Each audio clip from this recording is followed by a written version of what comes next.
Hello everyone, here we are with Mr. Amol from Hyosung. Hi sir. Hello. So can you tell us a bit about Hyosung? Yeah, Hyosung is a Korean brand. We have been into the power sector in Korea from last almost 30 to 40 years.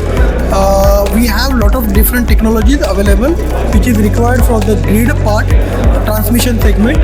So for those we have been providing solution, and our headquarters based out of Seoul, that is in Hyosung, that is in Korea, and we have been globally present, and we have multiple segment in Hyosung, which is globally we are catering to the different markets. So that is one of the best way of defining the Hyosung. So can you tell us a bit about your opinion or your initiative towards Make in India? What is your take on it? Yeah.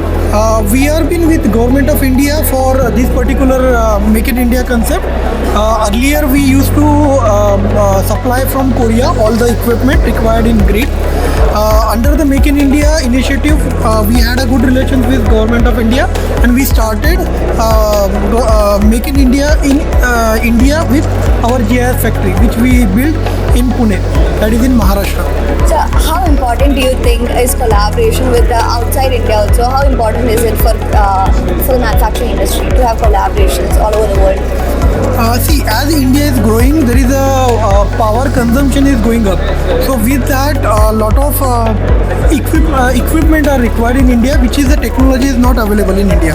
So all over the world, the related technologies we are bringing.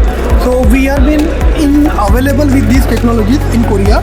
So we started those things in India. That is the basic of collaborating from outside technologies and coming to India to have that sort of understanding on product in India.